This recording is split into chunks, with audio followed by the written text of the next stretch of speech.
This is the first unit of your 11th standard computer science, and the unit 1 is computer system organization, and I have organized it into 3 chapters. The first chapter is basic computer organization. So most of this you should be knowing already, so it is going to be a theory for you. So I'm just going to give you a gist of this lesson. So I've started off with the von Neumann model. So the von Neumann model was the first one that was proposed in 1945.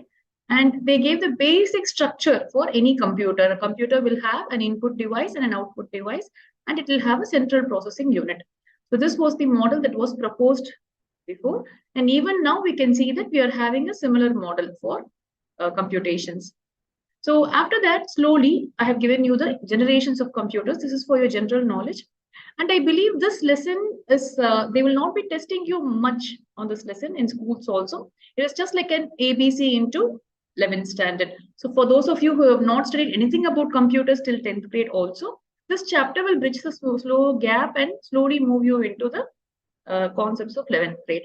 So if you look at this table, I have just summarized all the concepts here, wherein the first generation, the time, and if you can imagine, if you've seen some old movies, you can see that there's a computer was one huge room-sized computers, wherein they gave a lot of heat and they definitely need air conditioning to keep on constantly cooling them.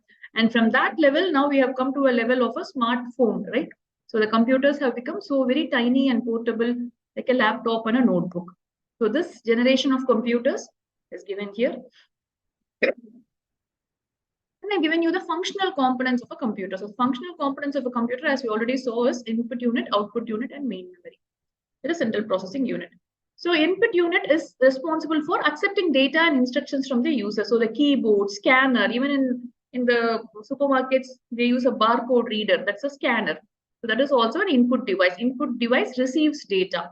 And output device is like a printer. So we are going to print some information on the monitor as an output device. The printer is an output device. So these are all examples of output devices. The central processing unit, again, it has 3 subdivisions.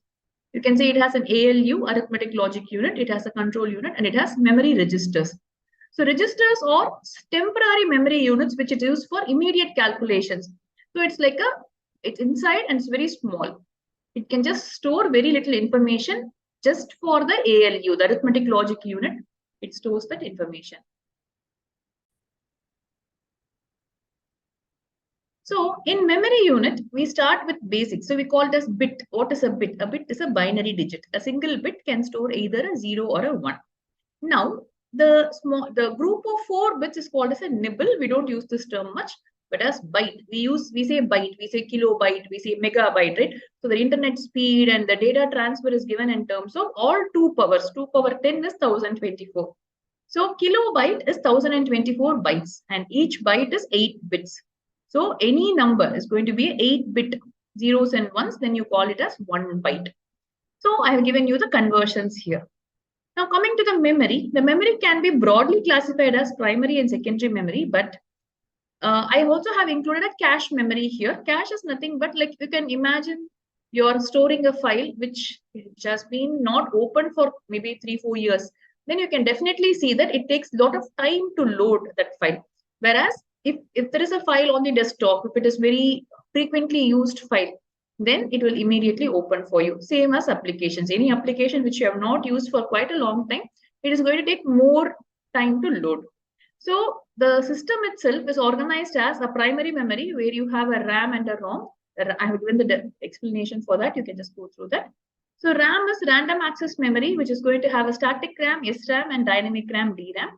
And in ROM, you have read-only memory. It is like all the important operating system things are stored in read-only memory because it cannot be erased. So in that, now we have a programmable ROM where once you can erase the contents, you have an EEPROM, which is, you can erasable programmable ROM. You can erase and program it once, and then you have electrically erasable period. So there are a lot of varieties of this. Basics you can know, and you can always specialize on the hardware of it. Now, what is secondary memory? In short, whatever we are using as a hard disk, floppy disk, CD drives, pen drives, some additional memory that we use is called a secondary memory. So the main memory is the primary memory is what is there in your computer. And the secondary memory is what additionally we are including in the computer. So sometimes we can ask the configurer to include some 32 GB of RAM extra for us. We can tell that to increase the speed of the system. So that becomes your secondary memory. So this is one kind of one full topic where all the detailed information is given here for you for studying about what are the different types of memory.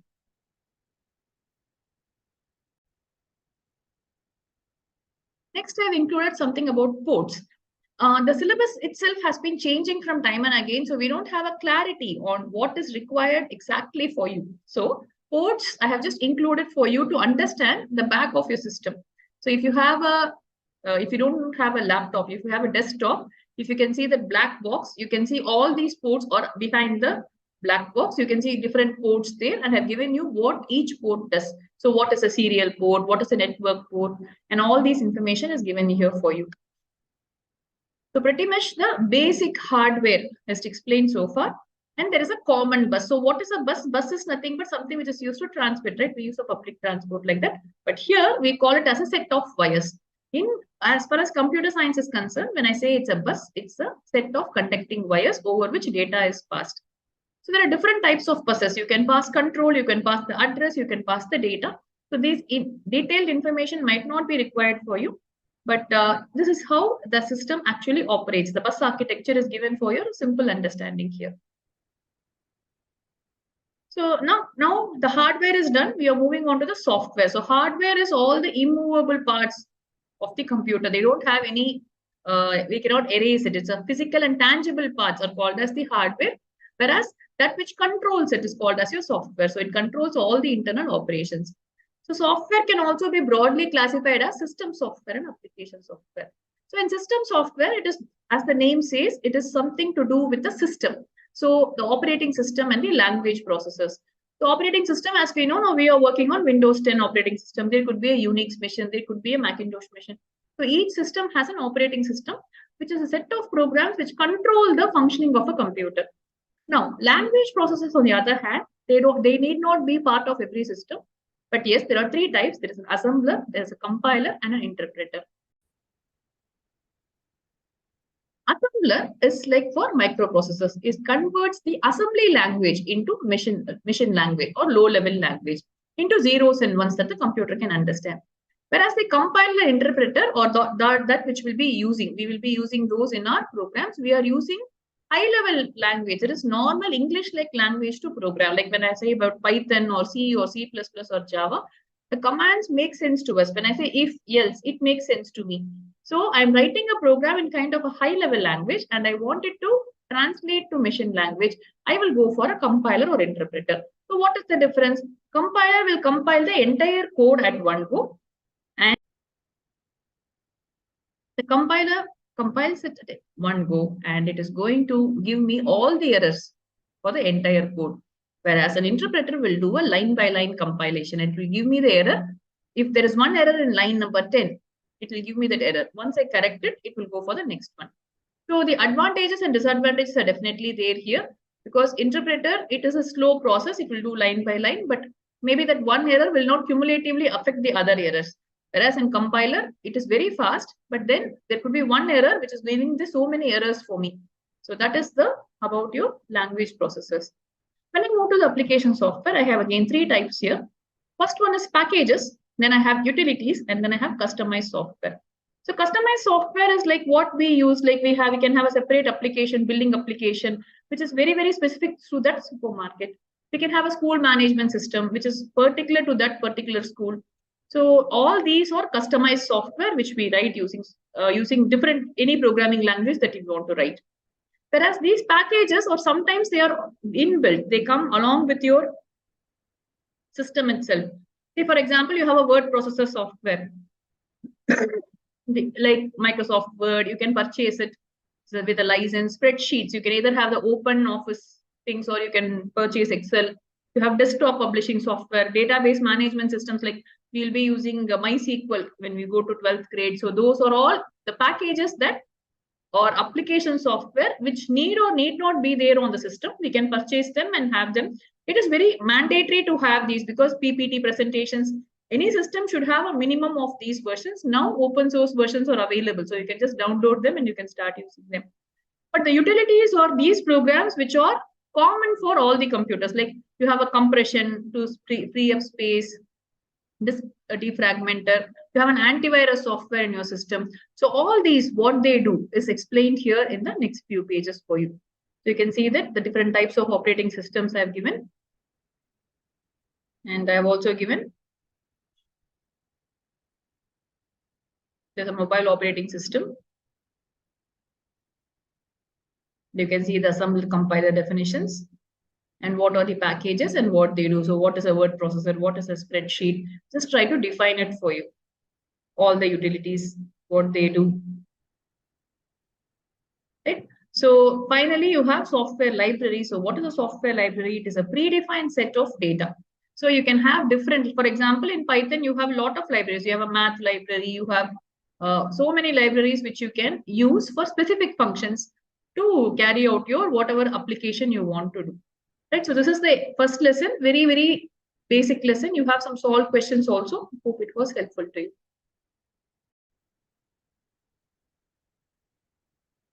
So the chapter 2, I have divided it for data representations. So data representations basically means like we have to learn about different number systems that are used for computers. So we know one system, we know the decimal number system. So decimal number systems has decimal, deci, deca, 10. So 0 to 9. This is your decimal number system.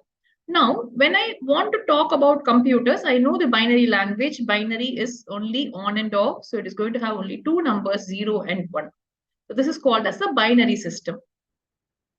We use a term called as radix. Radix means how many digits are there. So the radix or base is called as 2 for binary system. It is 10 for the decimal system. So when I have microprocessors, there is 8-bit machines. There was a need to use an octal number system which had only 8 digits. Octa is 8, so 0 to 7. Now you can see that there is so much of memory that we are using that they needed a bigger system than the decimal system. So it was possible to store more data. So the hexa, which is 6 decimal, will have 16 digits, that is 0 to 9. Then you have A, B, C, D, E, F.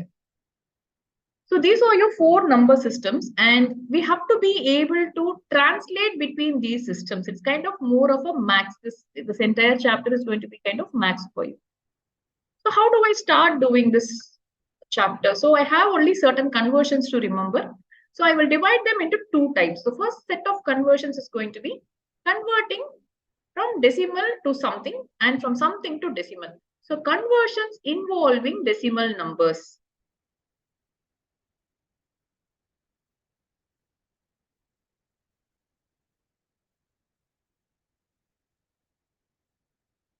So decimal to anything. Decimal D, it starts with D to any number system, whether it is binary or octal or hexadecimal, I have to divide. So how do I do that? Let's say I have a decimal number. I will take an easier number, 45. I have to convert it into binary. So I will divide by 2. Repeated division by 2. So it will give me 2, 2. And I'll put the remainder this side.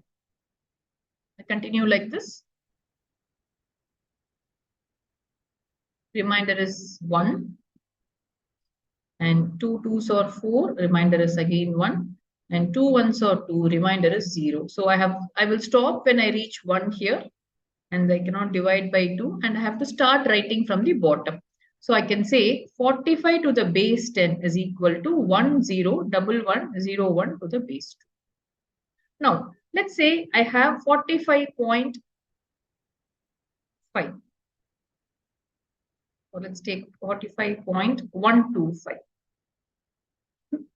So now if I have to convert this number to a binary number, the 45 part is very clear. That which is before the decimal point, I can just divide, I can write it like this. Whereas the part after this, I have to multiply it by 2. So this will give me 0.250. And 0.250 into 2 will give me a 0.500. And I have to ignore the quotient. I have to only take the after decimal point. gives me 1.000. And because I have a 0.00 here, I can stop actually because it's going to be 0.000 and it goes on like that. So now what do I do this time? I go from top down. So my answer is going to be 101101.001 to the base. Yes. So giving a lot of examples for you to practice from this. I'm doing only one question on each topic. So it will be easy for you to understand this. So now similarly, if I want to do the same exercise for an octal number, I have to divide by 8. So I'll take 8 5s or 40. I have a 5 remaining as that's all. I cannot divide further. So 45 to the base 10 is 55 to the base 8. Same example I can take if I want a 45.125 to the base 10. I can multiply by 8. 8 5s are 40, 8 2s are 16 plus 4, 22. I got a 1.00. I got it in the first time itself. So now it's going to be only 0.000 from now on. So I'm going to just write it as 45.125 to the base 10 is equal to 55.10 to the base 8. Top down always. Same exercise will be there for your hexadecimal also. So let's take the same 45 divided by 16. So 16 3s or 48, I'll take 2. 16 2s are 32. So 45 minus 32, the remainder is going to be 13. So it will be 45 to the base 16 is equal to 2. And now I cannot say base 10 is equal to. I know that I have a table. I said A, B, C, D, E, F. So this is for 10, 11, 12, 13, 14, and 15. These are my extra digits. So 13 is representing D. So it's going to be 2D to the base 16. You would have seen these numbers in a lot of applications. You can see there is going to be A, B, C, D everywhere in your system addresses. So this is what it means. Now same way I have to multiply. If I have a 45.125 to the base 10, I have a 2D point. I have to just say 0.125 into 16. I think it is going to be 2000.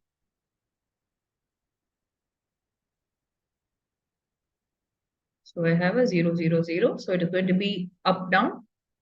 So it's going to be 20 to the base 16.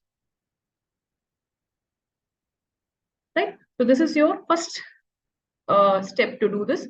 Now we'll do the opposite process. We will do the conversions from something into decimal. It is going to be multiply. So we will take the same example just to make sure that you get the idea of it. So I will take 101101.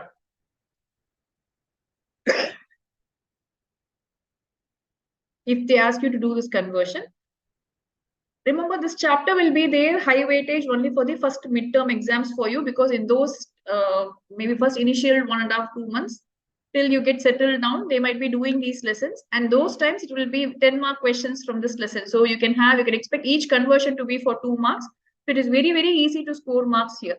I have 101101 base 2 to the base 10. I just have to multiply. I will still use my L method here just to make sure I don't make a mistake. But yes, once you get an expert, you will not spend time here. You will directly multiply. I will show both for you.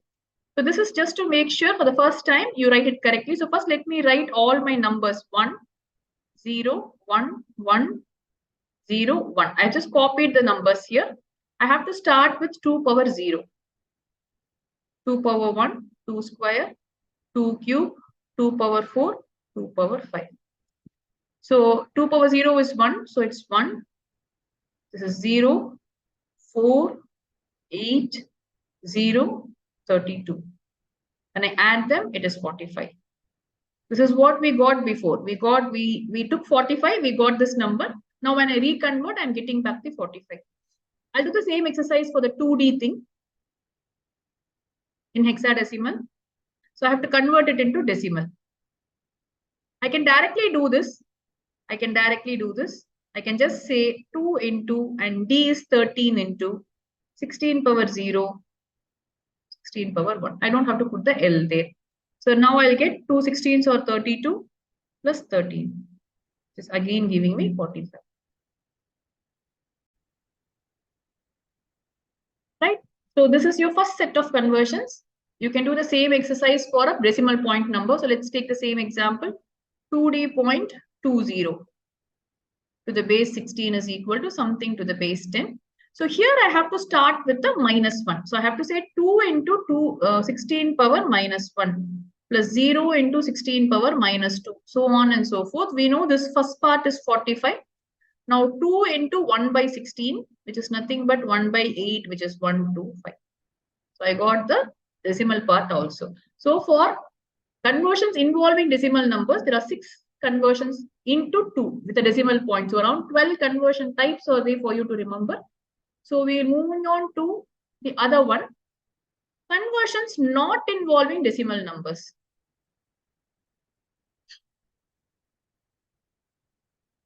Now this is far more easier, and I think this is far more useful for you also. So now we have to remember a chart. So let's start with a simple chart. I know that decimal numbers to binary numbers could be tricky, but it has only zeros and ones. So 0 in binary and 0 in decimal. So if it's 0 in decimal, it is the same 0 in binary. When I have a 1 in decimal, it is also a 1 in binary. When I have a 2 in decimal, I don't have any 2 in binary, but I have to look at the next number, which has only zeros and ones, which is nothing but 10. So let's make it a pattern. First I do a 0, 0, and then I do a 0, 1, and then I do a 1, 0, and 3 is going to be 11. Now, once this pattern is formed, it becomes very easy to find out 4, because 4 is going to be 100. You can remember, or you can now just repeat the pattern 0, 0, 0, 1, 1, 0, 1, 1. We have done this in probability also. If you look at probability, we used to say head, head, tail, tail combinations. It's the same as that. Here it is 1. Now, if you look at it very closely, you have got till 7. Till 7, I have got a chart here. Now, this is enough for octal system, but not enough for your hexadecimal system. Let's take 8, 9, 10. And here I will write my ABCD also.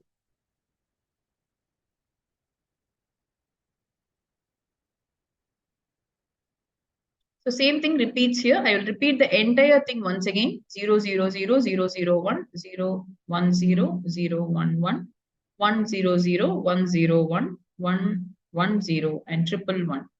Triple 1 for F.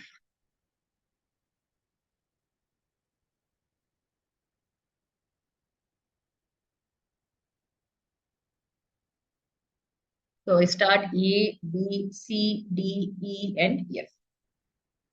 Now let's put a 1 in front of all of them. So till this, there are only 3 digits. So the 4th bit is going to be a 0 till this case. And then once I come to a hexadecimal system, I'm going to have 4 bits. So all these details are going to be 1. So 15 is going to be triple 1 for me. So this chart, if you can remember, then these conversions are nothing. It will become very, very easy for us. So let's start with the same kind of an example wherein, let's say, I'm going to convert, there's no decimal involved. So I'm going to convert 45 in a decimal to binary, right? I just have to go to the chart, look for 4. It is it is an octal system. So I will not use 4 bits. I will use only 3 bits. So 4 is 100 and 5 is 101. This is my straightforward answer. So same way, if I want a hexadecimal, let's take face. So I have to just look at the chart, and F is 1111. A is 1010. C is 1100, and E is 1110. I've just copied it from the chart, and this is my final answer. Now, the real challenge will be when you have binary and you have to convert. Let's say I have a 11100101, something like this. Now they're asking you to convert this into octal. Start from the end and start dividing it into threes. So now we can see from the table that 101, if it's an octal system, it's only 101 is 5, 100 is 4, and there is a 1 here and there is nothing before, put a 0 automatically, it becomes 345 to the base 8. Now, if they had asked the same number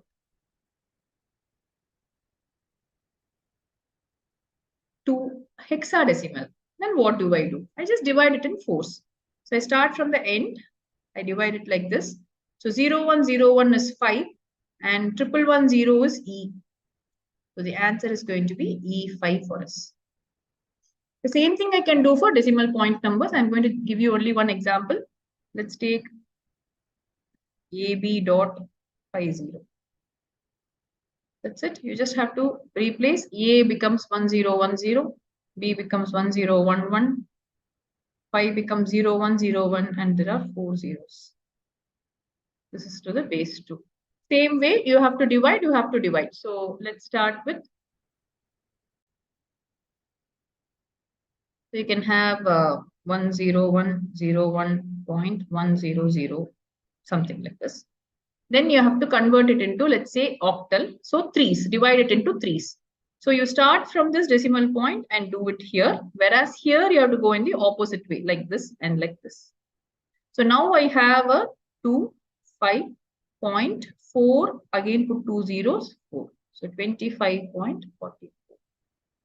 In question, if I have to do it as a hexadecimal, 10101.100, if I have to do this for a hexadecimal, I have to start dividing in 4s. So here also 4s and here also 4s. So here it is 1001, which is 9. And here it is 5 and 1. So it is 15.9 to the base 16. This is going to be your answer for this. So I would like to show you the syllabus here. You can see we have completed in this video the number systems of and their conversion between the number system. There are encoding schemes here which are very self-explanatory. I have given this in the book also. You can see that ASCII is American Standard Code for Information Interchange, and ISCII is Indian Standard Code, and Unicode. Unicode is what we are using nowadays. They have a system, they have a code, like we can see. You can see the ASCII chart here. So each character has a value. I can teach you how to convert it. I have done it here. So to find the ASCII value, I have just used 65 and I have showed you how to generate it also. Not at all required from the examination point of view. It's just for fun. So once you have the chart, you can just decode a message using the chart. So generally, if they have to ask you this question, they have to give you the chart. You're not expected to remember the chart at all. Right? And Indian Standard Code, I've given you an example. They can ask you the difference between them. So that is definitely there. And when I come to Unicode, and Unicode is standard for worldwide. There's nothing like for India, for other countries. So it's like it's going to be a very general platform. Irrespective of platform, it's going to work. So ETF8, you have each same way. You have each character. You have a code point. You have a value. And UTF32 is fixed length encoding scheme. So I have given you the definition for all of them. There are a lot of solved questions. If you can practice all the questions, I think you can ace this lesson very.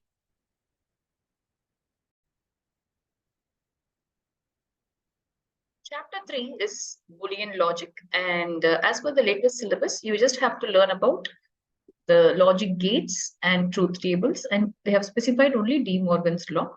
So I have just started off with what is Boolean logic. So to start imagining, like let's assume that each state of 0 or 1 is going to be like a switch, like on and off.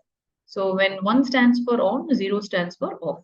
So Boolean algebra is the algebra of logic, and you have certain things related to it, like what is a tautology? It's always true. Any statement which is always true is called as a tautology. And you have something called a fallacy. And what is a gate? Right? All these definitions I've given for you. Now, there is something called as a truth table, wherein we are going to give you all the possible combinations of inputs and what will be the output. Say, for example, I will have a cup of tea or coffee. So if tea, coffee, both are not available, then drink is false. I will not drink it. But if either tea is available or coffee is available, or if both are available, then definitely I will drink something. This is as simple as it gets. Now, based on this, you can have different postulates given for specifically for Boolean algebra. These are self-explanatory here. So when I say a plus 0, a can either be only 0 or 1. So 0 plus 0 is going to be 0 and 1 plus 0 is going to be 1. So a decides that. This is called as identity law. Then you have the complementary law. So when you add something with its complement, you're going to get 1. When you multiply something with its complement, you will get 0. So these laws are given there.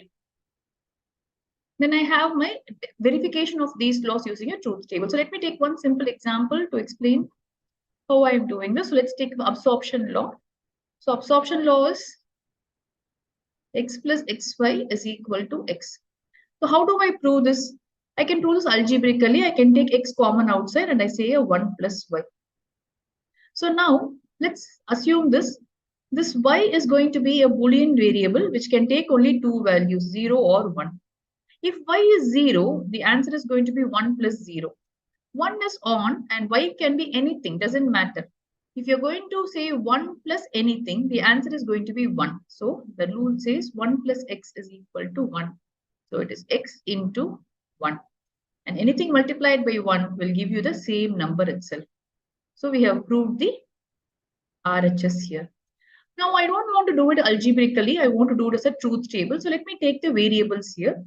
I have x, I have y. These are my two inputs. And my output is going to be x plus xy. So let me do it step by step. I'll multiply xy and then I will do x plus xy. So this is my result column. So I have to prove that this is equal to x itself. So let's start with all possible values 0, 0, 0, 1, 1, 0, 1, 1. This I can use the same logic that I will use for probability or any other for that matter, the previous conversion table that we used. So now let's do normal multiplication here. X into y. 0 into 0 is 0. 0 into 1 is 0. 0, 1. Now let me add the column number 1 and 3. So 0 plus 0 is 0. 0 plus 0 is 0. 1 plus 0 is 1 and 1 plus 1 is 1. You can look at, let's say this is 1 and this is 2. I can say that 1 is equal to 2. So which implies this law is true. So this is how we verify something using a truth table. So I have verified all the tables for you here. So here there's a De Morgan's law. The proof is given here. So here it is a little bit tricky to do this proof. But if at all your schools teach you this, you can always refer to this. So we'll start by assumptions only. We'll always assume that the complementary law is true. So P plus P dash is equal to 1. So I start from there and instead of P, I will substitute A plus B. So I'm getting A plus B. I'm assuming P dash is A dash, B dash. I'm expanding. I'll be getting the answer. So this is, again, easy steps for us. But what we will be more concerned is about the application of De Morgan's law rather than actually doing the proof of it. So I have proved some questions here using all your Boolean expressions here. This is also, we are not sure whether this is there in syllabus or not. Now moving on to the next topic. The next topic is going to be logic gates. So logic gates is a very important topic. Now it's removed from physics also. So they are only asking us to introduce you to these concepts. So what is a logic gate? If you imagine, it will be like a black color chip like this. It will be a small rectangle black color. The number here like IC7408 and something like that, it will be there. And there are going to be some 8 or 16 pins like this. You can just plug this inside your breadboard and you can do a functionality. So why do we have to learn about this? So it is going to do some functionality for us. So we will start with the AND gate. So this is called as an AND gate. It takes two inputs and the output is going to be A into B. I have an OR gate. It will give me A plus B. And there is going to be an inverter, which is going to be, it's called as a NOT gate. This is AND and this is OR, which is going to just complement it for us. Now, apart from this, you also have something called as a NAND gate, which is going to complement the output. Like I have AB, this is going to be AB the whole dash. Same with the NOR gate, it is going to be a NOT as well as an OR. So I have a AB, I will have a A plus B the whole complement. And then you have an XOR gate. XORs can be like a reverse staircase switches. So you have, if one is on, the other one has to be off. If both are on or both are off, then the value will not be there. This is an XOR gate. We'll do the truth table for that. And then XNOR is the inversion of this XOR. Right? So these are the circuit symbols for the different logic gates, and then you will have your truth tables. So I'll do the truth table for a few of them. Like say when I say AND, I have two inputs and the output has to be A dot B. So I have 0, 0, 0, 1, 1, 0, 1, 1. And I'm going to just multiply them here for me. So 0, 0, 0, 1. So this is clear, though we know that whenever the input is, both the inputs are 1, then only there is a 1 here. This actually means what? There is going to be a bulb. Let's say in this output line, I have a bulb. So I'm trying to understand when this bulb will glow. If both these input A is also 1 and B is also on, both the switches are on, then this bulb will glow. So this is the relative meaning of this truth table here. Right? So what are the questions we can expect from here? So similarly for each of them, you can see that there is a truth table for each of them. I have given the truth table here for all the gates. So the XNOR gate, you can see that if both the inputs are 0, then only, so both the switches are on or both the switches are off, then only it is 1. If one is on and off, it is 0.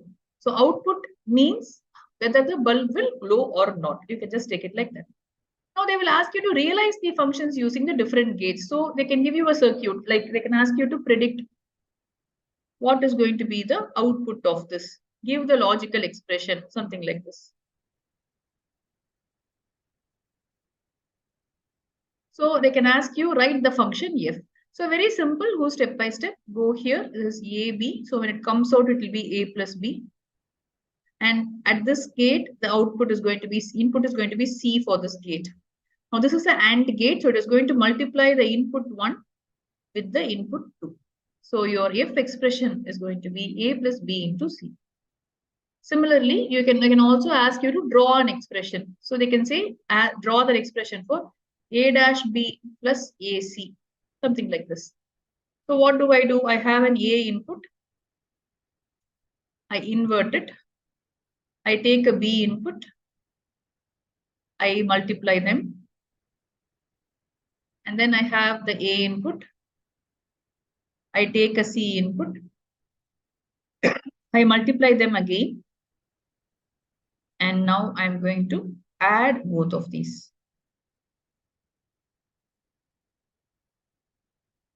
So the input here is going to be a dash b. The input here is going to be AC, and this is going to be a dash b plus AC. So this is regarding this is what is given in your syllabus for you. So I've given some examples of different functions, which can be like you can implement only using NAND or NOT gates. So I have given that question also. So you have AB plus BC plus AC. You can replace every single gate by a NAND gate. If I do that also, the answer will not change.